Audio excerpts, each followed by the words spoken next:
Patris et Filii et Spiritus Sancti.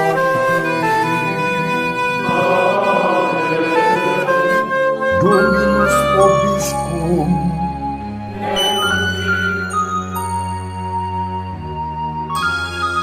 Sahabat peradaban kasih ekologis yang terkasih, selamat berjumpa dalam renungan harian bersama saya melalui channel ini. Semoga panjenengan selalu sehat, tetap semangat tanpa sambat, dan selalu bahagia kebahagiaan yang bersumber dari Tuhan Allah kita. Mari kita awali perjumpaan kita dengan bersatu di dalam doa. Allah Bapa yang Maha Pengasih dan Penyayang, Engkau mengutus Putramu Yesus Kristus untuk menuntun langkah kami pada jalan keselamatan. Semoga kami setia mengikutinya dan tekun mengusahakan kebaikan serta kekudusan seturut firman Putramu, Tuhan kami Yesus Kristus yang hidup dan berkuasa bersama Dikau dalam persatuan Roh Kudus Allah yang Maha Esa sepanjang segala masa. Amin. Sahabat peradaban kasih ekologis yang terkasih, mari kita baca Injil Lukas bab 7 ayat 36 sampai 50. Pada suatu ketika seorang Farisi mengundang Yesus makan di rumahnya. Yesus datang ke rumah orang Farisi itu lalu duduk makan. Di kota itu ada seorang wanita yang terkenal sebagai orang berdosa. Ketika mendengar bahwa Yesus sedang makan di rumah orang Farisi itu, datanglah ia membawa buli-buli pualam berisi minyak wangi. Sambil menangis, ia berdiri di belakang Yesus dekat kakinya, lalu membasahi kakinya dengan air matanya dan menyekanya dengan rambutnya. Kemudian ia mencium kaki Yesus dan meminyakinya dengan minyak wangi. Ketika orang Farisi yang mengundang Yesus melihat hal itu, ia berkata dalam hati, seandainya dia ini nabi, mestinya ia tahu siapakah dan orang apakah wanita yang menjamahnya ini. Mestinya ia tahu bahwa wanita ini adalah orang yang berdosa.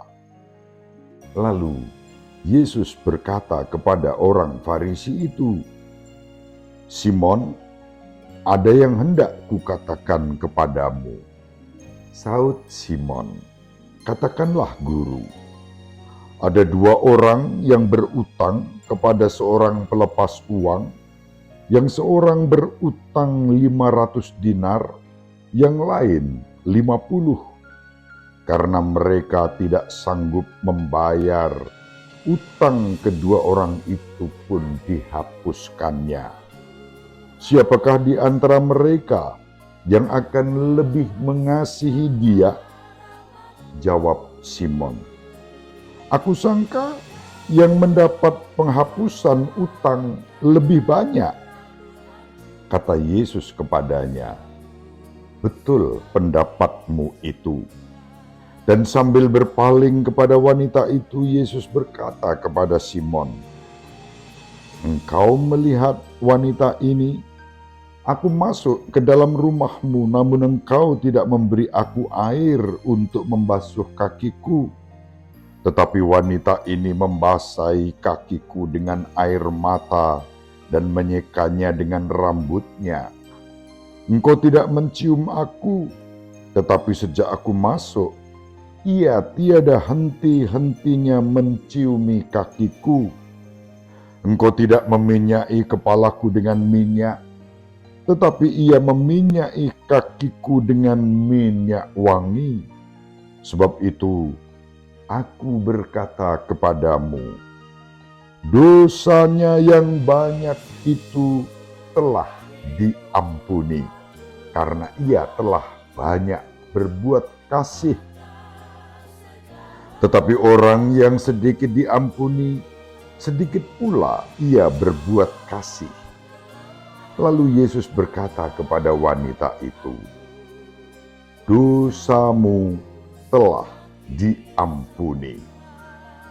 Orang-orang yang makan bersama Yesus berpikir dalam hati, "Siapakah dia ini? Maka ia dapat mengampuni dosa." Tetapi Yesus berkata kepada wanita itu, "Imanmu telah menyelamatkan jikau. Pergilah dengan selamat." Demikianlah sabda Tuhan. Terpujilah Kristus.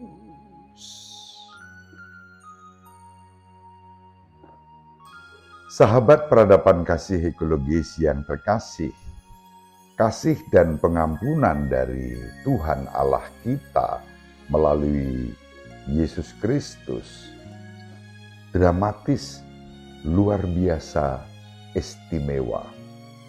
Kasih pengampunan itu ditujukan kepada wanita yang dicap sebagai pendosa pada masa itu, dan orang banyak sudah mengenali bahwa dia orang berdosa. Tetapi wanita itu datang kepada Yesus pada saat Yesus sedang diundang makan di rumah Simon, seorang Farisi. Dan kita membaca di dalam kisah yang disampaikan oleh Santo Lukas, reaksi Simon dan orang banyak yang makan bersama Yesus di rumah Simon, orang Farisi itu, sedemikian rupa menegaskan kenyataan bahwa wanita itu adalah seorang pendosa. Sampai-sampai mereka berpikir, Yesus ini bagaimana? Pasti kalau dia nabi, dia tahu bahwa perempuan yang datang kepadanya menangis di kakinya, membasahi kaki Yesus dengan air matanya, lalu menyeka dengan rambutnya, dan kemudian dicurahkan minyak wangi pada kakinya itu. Dia itu orang berdosa dan pendosa yang besar, pendosa berat. Mengapa Yesus mau diperlakukan seperti itu oleh wanita pendosa berat itu? Itu pikiran manusiawi yang egois dalam diri Simon, orang Farisi, dan juga orang banyak yang berprasangka buruk terhadap Yesus. Bahkan ketika Yesus mengatakan kepada perempuan itu, "Dosamu telah diampuni." Orang-orang itu berpikir, siapa dia ini? Kok berani-beraninya mengatakan pengampunan dan memberi pengampunan dosa kepada perempuan itu? Sahabat peradaban kasih ekologis yang terkasih, itulah dramatika, peristiwa dramatis kasih kerahiman Allah yang dinyatakan kepada orang berdosa. Meskipun dosanya banyak, dia diampuni karena dia berbuat banyak kasih. Dari situ Yesus mengajarkan kepada kita agar kita pun sebetulnya juga memiliki kerelaan untuk terus berbuat banyak perbuatan-perbuatan kasih. Karena kita ini orang-orang yang berdosa, yang rapuh, yang lemah, yang ringkih, yang sudah diampuni oleh Allah dalam Yesus Kristus. Sahabat peradaban kasih ekologis yang terkasih, dari kisah Injil yang kita baca pada hari ini, pertama kita bersyukur kita memiliki Allah yang begitu maha rahim, maha pengampun melalui dan dalam Tuhan kita Yesus Kristus. Yang kedua, kita juga dipanggil untuk senantiasa mengampuni dan berbuat banyak kasih, kerahiman.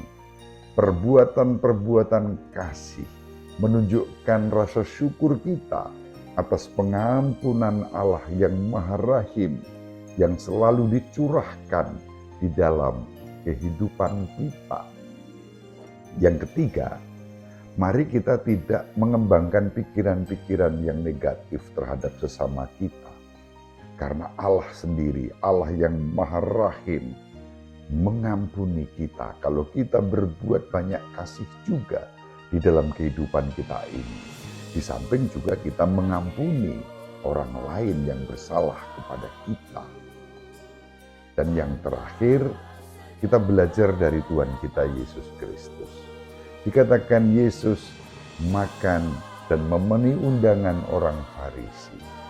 Sangat bagus bahwa orang Farisi yang biasanya berseberangan, bertentangan dengan Yesus, mengundang Yesus makan, Yesus tidak menolak.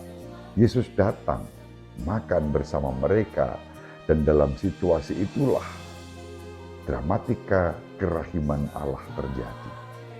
Pengampunan terhadap perempuan yang disebut dicap mempunyai banyak dosa, tetapi mengasihi Yesus dengan cara yang istimewa.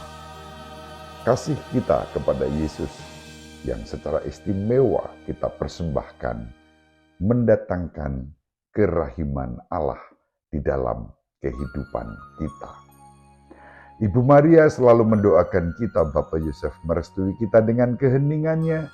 Semoga panjenengan semua sahabat peradaban kasih ekologis yang terkasih, bersama seluruh anggota keluarga dimanapun berada, dibimbing, dilindungi, dan diberkati oleh Allah yang Maha Kuasa, Bapa dan Putra dan Roh Kudus.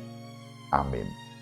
Terima kasih, salam sehat, tetap semangat tanpa sambat. Selalu bahagia, kebahagiaan yang bersumber dari Tuhan Allah kita.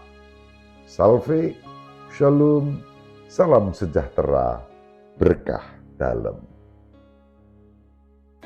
Sahabat peradaban kasih yang terkasih, sampai jumpa pada episode berikutnya. Terima kasih atas kebersamaan kita. Salam peradaban kasih ekologis, berkah dalam.